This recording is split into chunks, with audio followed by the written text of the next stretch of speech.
This is the last suggestion for a buddy of mine named A. He has suggested that I watch 14 movies, and boy, that was a heck of a daunting task, but I'm glad I did.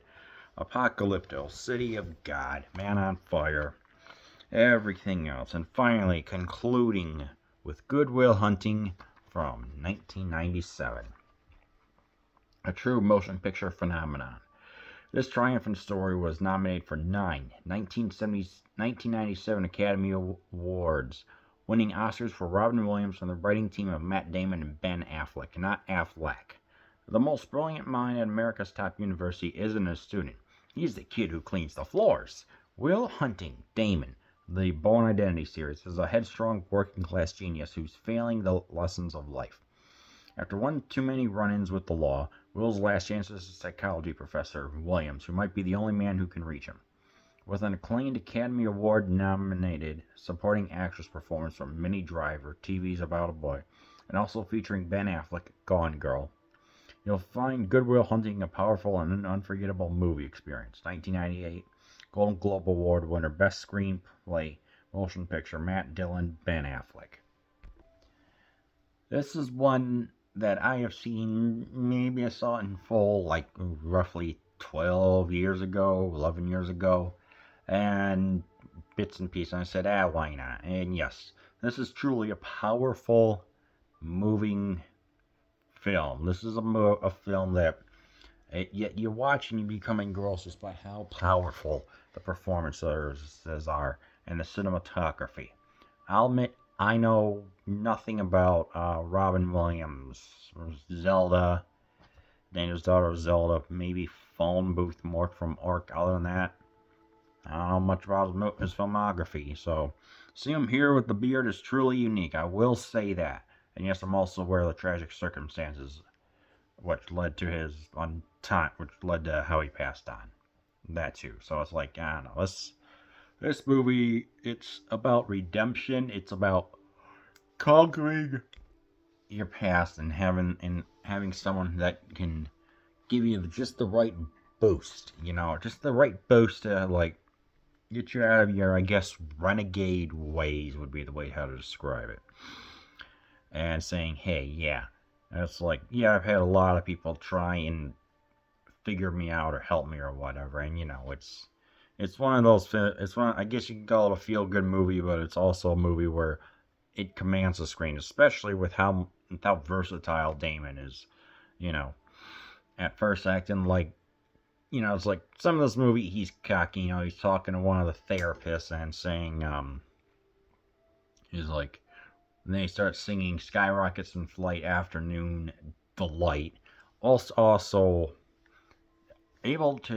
was able to be romantic, be smarmy, or is it snarky, whatever it is, and smitten and tragic.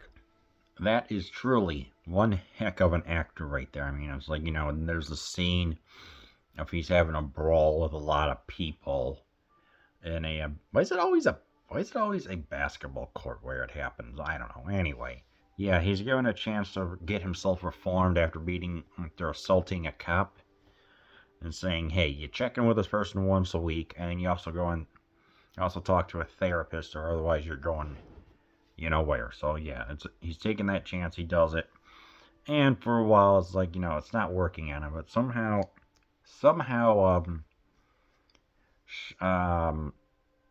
a character named Sean, Sean, manages to get him going, especially when they talk about a fart or flatulence or whatever. That's kind of like the crux or crucible of the Locus, the exact origin of something. That is where their friendship started. So, he's trying to figure his life out at 20 years old, but, and again, he's also got some ways of figuring out, like, still kind of stuck in his ways, but slowly begins to change. Of course, Sean, the psychiatrist, also has to deal with his own ways of wills, like saying that his wife was great, but that she passed on, and kind of has a bickering arguing with a MIT math professor who has a scarf, you know, like that, and it's you know, like those two are just trying to figure out, like saying, hey, you're different from me, and it's like obviously you're a lot smarter than me, but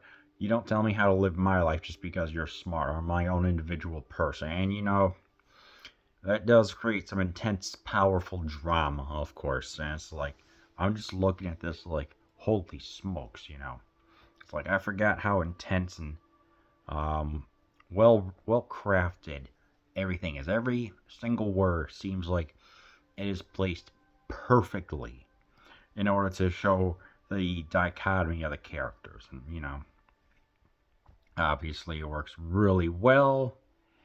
And there's the seat. There's this where both of them are seated upon the bench, and they talk.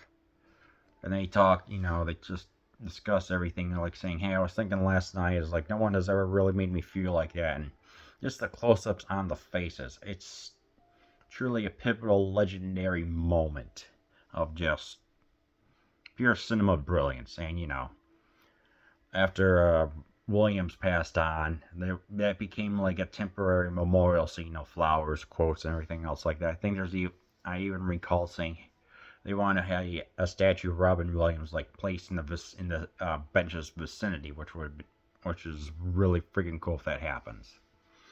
So you could definitely see that.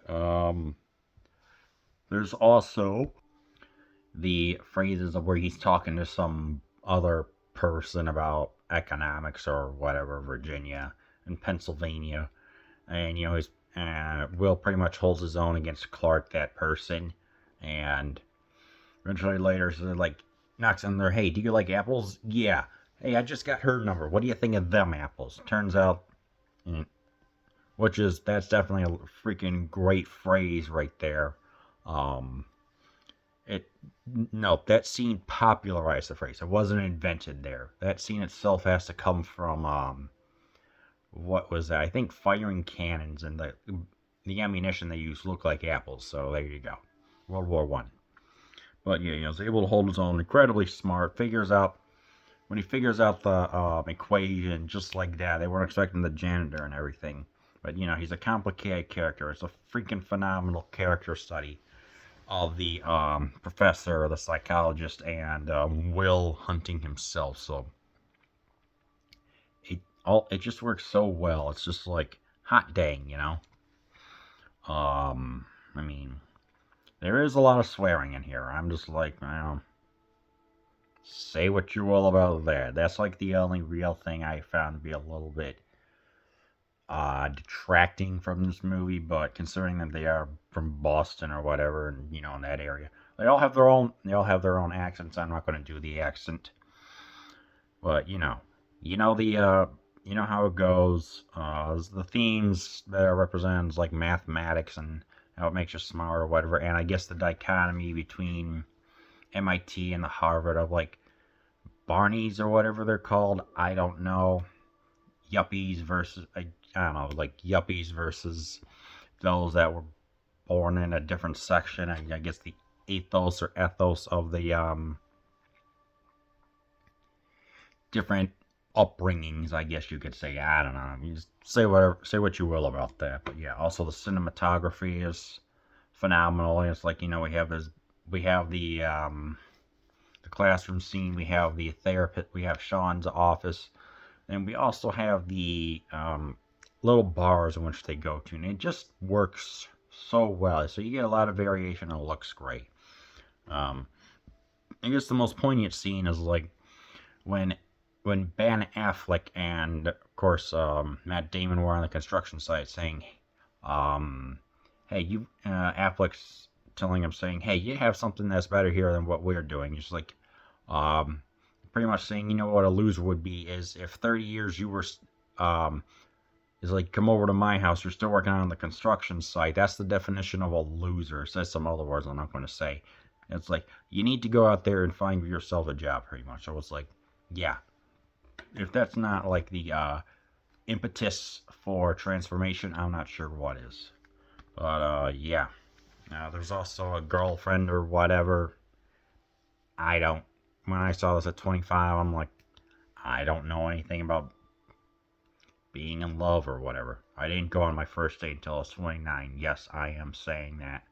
Whatever, I don't care. So, yeah. But that's the story for another time. So, yeah. It is with the highest regards that I highly recommend that you watch Good Will Hunting.